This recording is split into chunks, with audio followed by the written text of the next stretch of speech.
Work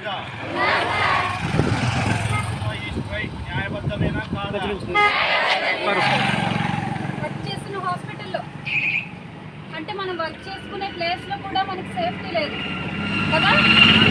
ఎందుకు చదువుకోవాలనిపిస్తుంది, ఎందుకు సమాజానికి సేవ చేయాలనిపిస్తుంది మనకి? ఇలా జరిగిన దానికి కనీసం ఒక న్యాయం జరిగి ఆ దోషుని శిక్షిస్తే అది చూసి భయపడి నెక్స్ట్ ఇంకెవరు ఇలాంటి పని చేయకూడదు. అలాంటి శిక్ష ఇవ్వాలి దోషులకి. అప్పుడు కానీ మనం మళ్ళీ ముందుకొచ్చి మళ్ళీ సమాజంతో పాటు కదిలి మన పనులు మనం చేసుకుని భద్రంగా బతుకుతాం అనే హోప్ మనకి రాదు కదా. మీ వర్క్ ప్లేస్లో కానీ, మీరు చదువుకునే దగ్గర కానీ, బయట కానీ ఎక్కడ ఎవరు ఎలాంటి ఇబ్బంది కలిగించినా కూడా ఎవరు టాలరేట్ చేయొద్దండి, ఒప్పుకోవద్దు. ఎవరైనా సరే, మీకు తెలిసిన వ్యక్తి అయినా తెలియని వ్యక్తి అయినా ఎవరైనా సరే, ఎవరు మనల్ని ఇబ్బంది పెట్టడానికి ట్రై చేసినా సే నో అంతే.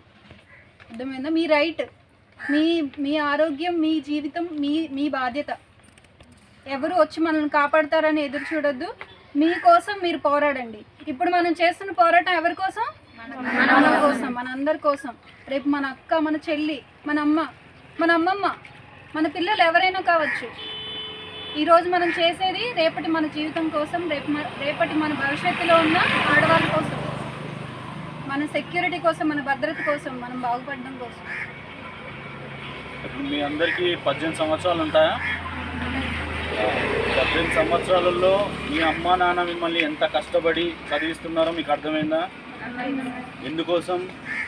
మీరందరూ మంచి ఉద్యోగాలు తెచ్చుకోవాలని, మీరందరూ గౌరవంగా ఈ సమాజంలో గౌరవంగా స్థానం మీకంటూ ఏర్పరచుకోవాలనే ఉద్దేశంతోనే మీ అమ్మా నాన్న కష్టపడి వాళ్ళు తిన్నా తినకున్నా మీకు చదువు చెప్పించడానికి వాళ్ళు ఎన్నో కష్టాలు పడుతున్నారు, అనుభవిస్తున్నారు. అది అందరికి మనకు తెలుసా తెలియదా? అలాగే ఇప్పుడు చనిపోయిన ఆ అమ్మాయి తల్లిదండ్రులు కూడా అలాగా కష్టపడ్డ వాళ్ళే. అలాగా కష్టపడి ఆ అమ్మాయిని మంచిగా చదివించుకొని డాక్టర్ని చేసిన వాళ్ళే. ఆ అమ్మాయి కూడా చదువుకొని ఒక డాక్టర్ అయ్యి సంపాదించి ఒక సమాజంలో ఒక డాక్టర్ స్థానం మా అమ్మాయికి కలగాలి అనే ఉద్దేశంతో వాళ్ళు ఎన్నో త్యాగాలు చేసింటారు. అవునా కదా?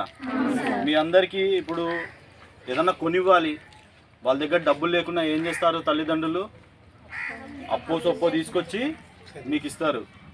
లేదా చదువులో మీకు డబ్బులు కావాలి, అప్పో సొప్పో చేసి చదివిస్తారు. ఇంకా ఎక్కువ డబ్బులు అవసరమైంది, మీకు ఆరోగ్యం బాగాలేదు, హాస్పిటల్లో జాయిన్ చేయించాలి. అప్పుడు ఏం చేస్తారు? ఉన్న ఆస్తులు కూడా తాకట్టు పెట్టడానికి వెనకాడని వాళ్ళే పేరెంట్స్, తల్లిదండ్రులు.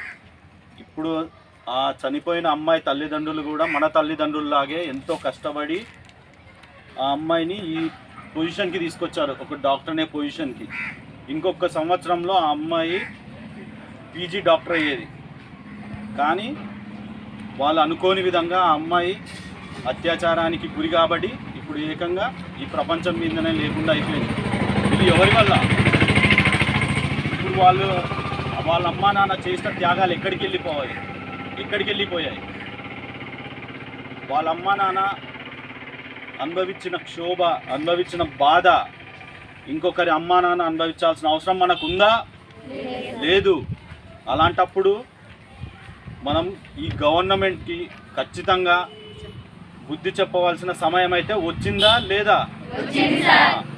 సో ఇప్పుడు ఈరోజు ఆ అమ్మాయి రేపు జరిగే వాళ్ళల్లో మన అక్క కావచ్చు, మన చెల్లి కావచ్చు, తల్లి కావచ్చు, వీళ్ళకి ఎవరికి ఇలాంటి ఇబ్బందులు గురి కాకూడదు అంటే ఖచ్చితంగా ఈ సంఘటన ఎవరైతే బాధ్యులు ఉన్నారో వాళ్ళకు వెంటనే శిక్ష పడాలి. అలా శిక్ష పడితేనే చదువుకుంటున్న మీలాంటి వాళ్ళకు ధైర్యం అన్నది వస్తుంది. మా మీద చెయ్యి వేయడానికి కానీ, మేము ఇంటి దగ్గర లేకున్నా వేరే చోట ఉద్యోగాలు చేసుకున్నా చదువుకుంటున్నా మమ్మల్ని ముట్టుకోవాలి అన్నా కూడా నా గవర్నమెంట్ నా వెనకన ఉంది, నాకు ఎలాంటి రక్షణ కావాలో ఆ గవర్నమెంట్కి తెలుసు, నాకు ఎటువంటి ఇబ్బంది ఉండదు అనే ధైర్యం మీలో పెరుగుతుందా లేదా? అలాంటప్పుడే మీరు ఎక్కడికైనా బయటికి వెళ్ళి చదువుకోవడానికి కానీ, ఉద్యోగాలు చేసుకోవడానికి కానీ ఇబ్బంది పడకుండా ఉంటారు. సో ఈరోజు చేస్తున్న మన స్ట్రైక్ న్యాయబద్ధమా కాదా? ఇది టైం వేస్ట్ అనుకుంటున్నారా? లేదు. ఇది మన కోసం, మన కోసం, మన ఇంట్లో వాళ్ళ కోసం ఇంకోసారి ఇలాంటి సంఘటనలు జరగకుండా ఉండడానికి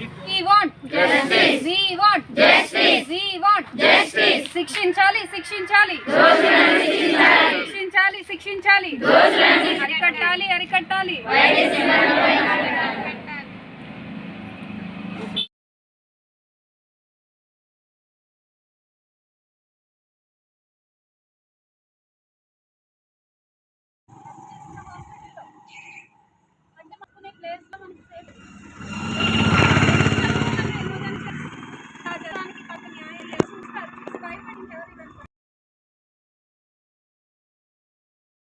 మన ప్రభుత్వాలు కావచ్చు ఇది సిగ్గుచేటు చర్య కానీ భావించాలి. ఎందుకంటే ఇలాంటి సంఘటనలు ఇన్స్టిట్యూషన్లో జరుగుతున్నాయి అంటే బయట ప్రపంచం ఇంకెలా ఉండాలి. ఒక ఆడపిల్ల తన చదువుకొని ఒక ఉద్యోగం చేసుకుంటూ ఒక ఇన్స్టిట్యూషన్ ప్రొటెక్షన్గా ఉండాల్సిన ఇన్స్టిట్యూషన్లో ఇలా జరిగినాయి. వాటిని బేస్ చేసుకుని ఖచ్చితంగా ఇలాంటి చర్యలు జరగకుండా అలాగే ఎమర్జెన్సీ డిపార్ట్మెంట్లలో ప్రత్యేకమైన హక్కులు చట్టాలు కల్పించి వాళ్ళకు సరైన భద్రత కల్పించాలి. లేదా వాళ్ళు ఖచ్చితంగా ఇన్స్టిట్యూషన్లో ఖచ్చితంగా పోలీస్ అధికారిని కావచ్చు ఎవరినైనా ఒక నియమించి ఎప్పటికప్పుడు వాళ్ళని వాచ్ చేస్తే తప్ప ఇలాంటి ఎమర్జెన్సీ డిపార్ట్మెంట్లో ఇలాంటి సంఘటనలు జరగకుండా ఉండవు. ఎందుకు అంటే 24 hours డ్యూటీలో ఉంటారు, అలసిపోయి ఉంటారు. అలాంటి తరుణంలో వీళ్ళు ఎక్కడొకసో కూర్చొని నిద్రపోయే పరిస్థితులు ఉంటాయి. ఇలాంటి సంఘటనలు అదునుగా చేసుకొని ఇలాంటి ఆస్థాయి వాళ్ళు ఇలాంటి చర్యలు పాల్పడుతున్నారు. కాబట్టి ఇలాంటి వాటిని ఖండించాలి. అలాగే డిపార్ట్మెంట్లలో కూడా ఉన్న సిబ్బంది ఒక్కొక్కసారి తక్కువ అయిపోతున్నారు. ఇలాంటి తరుణంలో కూడా ప్రెజర్ ఎక్కువైపోతుంది. అలాంటప్పుడు ఎమర్జెన్సీ డిపార్ట్మెంట్కి అదనంగా కొంత సిబ్బందిని ఏర్పాటు చేస్తే బాగుంటుందని